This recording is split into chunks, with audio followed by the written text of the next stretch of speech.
Hi friends, welcome to கௌரீஷ் சமையலறை. வாங்க வீடியோக்குள்ளே போகலாம். நம்ம இன்றைக்கி என்ன பார்க்க போகிறோம் அப்படின்னா, எல்லாருக்கும் பிடிச்ச ஒரு டிஷ் தாங்க பார்க்க போகிறோம். என்னடா 5 முட்டை எடுத்து வச்சுருக்காங்க அப்படின்னு சொல்லிட்டு பார்க்குறீங்களா? நம்ம இன்றைக்கி முட்டை பிரியாணி எப்படி செய்கிறது அப்படிங்கிறத பார்க்கலாங்க. அதுக்கு ஃபஸ்ட்டு முட்டையை நம்ம ரோஸ்ட் பண்ணி எடுத்துக்கலாம். நான் 5 முட்டை வேக வச்சு எடுத்து வச்சுருக்கேன். இப்போது ரோஸ்ட் பண்ணுறதுக்கு அடுப்பில் பாத்திரம் வச்சு 1 டீஸ்பூன் ஆயில் சேர்த்திக்கலாங்க. ஆயில் நல்லா சூடாகி வந்ததுக்கப்புறம் 1/2 டீஸ்பூன் வரமிளகாத்தூள், 1/2 டீஸ்பூன் மஞ்சத்தூள், ஒரு சிட்டிகை நம்ம உப்பு சேர்த்திக்கலாங்க. நல்லா பொரிஞ்சு வரட்டும். இப்போ நல்லா பொரிஞ்சு வந்ததுக்கப்புறம் நம்ம முட்டையை கீறி நம்ம இதில் எல்லாமே சேர்த்திக்கலாங்க. இப்படி நம்ம கீரி சேர்த்துறப்ப முட்டையில் அந்த மசாலாலாம் நல்லா மிக்ஸ் ஆகி வரும். நமக்கு பிரியாணியில் போடுறப்ப இன்னும் டேஸ்ட் அதிகமாகவே இருக்கும். நீங்கள் எப்பயுமே ஒரே மாதிரி ட்ரை பண்ணாத, இப்படி ஒரு டைம் ட்ரை பண்ணி பார்த்துட்டு கமெண்ட்டில் எப்படி இருக்குதுன்னு சொல்லுங்கள். இப்போ பாருங்கள், இப்படி ஒரு 5 நிமிஷம் நம்ம நல்லா பிரட்டி எடுக்கிறப்ப முட்டையெல்லாம் நல்லா மசாலாலாம் மிக்ஸ் ஆகி நமக்கு இன்னும் டேஸ்ட் அதிகமாகவே கிடைக்குங்க. இப்போ நமக்கு முட்டை ரெடி ஆகிடுச்சு. இப்போ பிரியாணி எப்படி செய்கிறது அப்படிங்கிறத நம்ம பார்க்கலாங்க. இப்போ அடுப்பில் பாத்திரம் வச்சுக்கலாம். இப்போ நல்லா குக்கர் சூடானதுக்கப்புறம் ஆயில் சேர்த்திக்கலாங்க. ஆயில் நல்லா சூடாகி வரட்டும். ஒரு 2 டேபிள் ஸ்பூன் நம்ம நெய் சேர்த்திக்கலாம். இப்போ நம்ம நெய் நிறையா சேர்த்துறப்ப பிரியாணி இன்னும் டேஸ்ட்டாகவே இருக்குங்க. இப்போ பாருங்கள், நான் பிரியாணி எல்லாம் செட்டு நான் 1 எடுத்து வச்சுருக்கேன். இப்போ நம்ம அதை இதில் சேர்த்திக்கலாங்க. இப்போ எல்லாம் நல்லா பொரிஞ்சு வரட்டும். இப்போ நல்லா பொரிஞ்சு வந்துருச்சுங்க. இப்போ புதினா நான் 1 கொத்து சேர்த்திக்கிறேன்.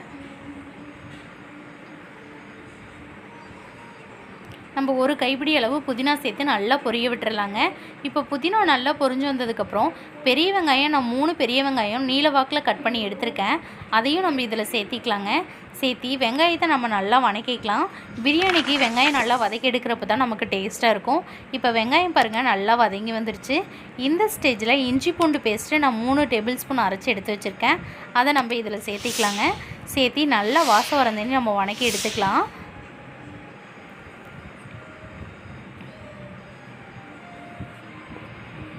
இப்போ பாருங்கள் நல்லா வதங்கி வந்துருச்சு. இப்போ பிரியாணிக்கு தேவையான நம்ம மசாலா ஆட் பண்ணிடலாங்க. இப்போ நான் மட்டன் மசாலா 2 டேபிள் ஸ்பூன் சேர்த்திக்கிறேங்க. கறி மசால் 1 டீஸ்பூன், மல்லித்தூள் 1 டீஸ்பூன், வரமிளகாத்தூள் ஒரு 1/2 டீஸ்பூன் சேர்த்திக்கிறேங்க. அவ்வளோதாங்க இதுக்கு தேவையான மசாலாவே. நம்ம பிரியாணி மசாலா யூஸ் பண்ணாத இப்படி யூஸ் பண்ணிங்க அப்படின்னா உங்களுக்கு டேஸ்ட்டு டிஃப்ரெண்ட்டாகவும் இருக்கும். முட்டை பிரியாணி சாப்பிட்றப்போ இன்னும் டேஸ்ட் அதிகமாகவே நமக்கு கிடைக்குங்க. இப்போ நல்லா வதக்கிக்கலாம். இப்போ வாசம் வரந்தனே நம்ம நல்லா வதக்கிக்கலாங்க.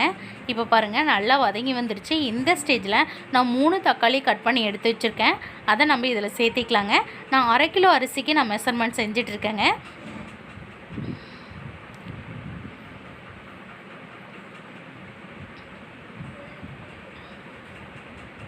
இப்போ வெங்காயம் தக்காளி எல்லாம் வணங்குற அளவுக்கு நம்ம உப்பு சேர்த்திக்கலாங்க.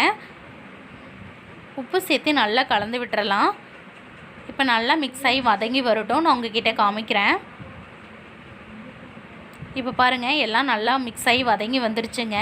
இந்த ஸ்டேஜில் நம்ம தயிர் ஆட் பண்ணிக்கலாம். தயிர் வந்து நான் 1.5 குழிக்கரண்டி தயிர் எடுத்துக்கிறேன். கெட்டியான தயிர் நம்ம இங்கே எடுத்துக்கோங்க. இப்போ ரொம்ப புளிச்ச தயிர் நம்ம சேர்த்தக்கூடாது. புளிப்பில்லாத தயிர் நான் 1.5 குழிக்கரண்டி எடுத்திருக்கேன்.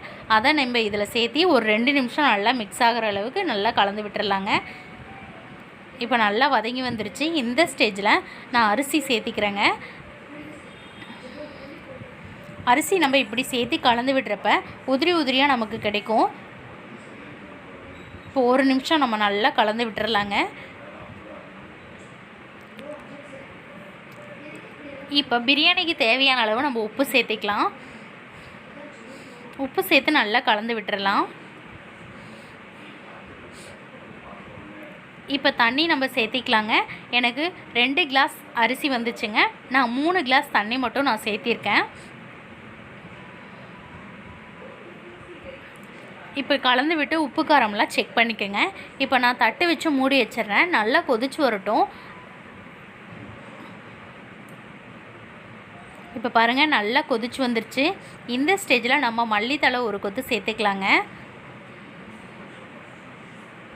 இப்போ 1/2 லெமன் எடுத்திருக்கேன். அதை நம்ம ஜூஸ் எடுத்து இதில் சேர்த்திக்கலாம். இப்போ நல்லா மிக்ஸ் ஆகிற அளவுக்கு நம்ம கலந்து விட்டுறலாங்க.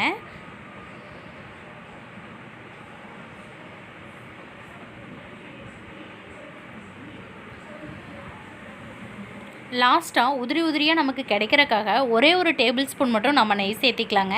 நெய் சேர்த்து இப்படி கலந்து விடுறப்ப உங்களுக்கு பிரியாணி நல்லா உதிரி உதிரியாக கிடைக்குங்க. இப்போ நல்லா கலந்து விட்டாச்சு.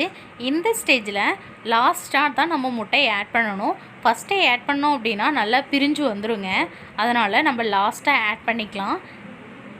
இப்போ நான் 5 முட்டை ரெடி பண்ணி எடுத்து வச்சுருக்கேன். அதை நம்ம இதில் சேர்த்திக்கலாங்க.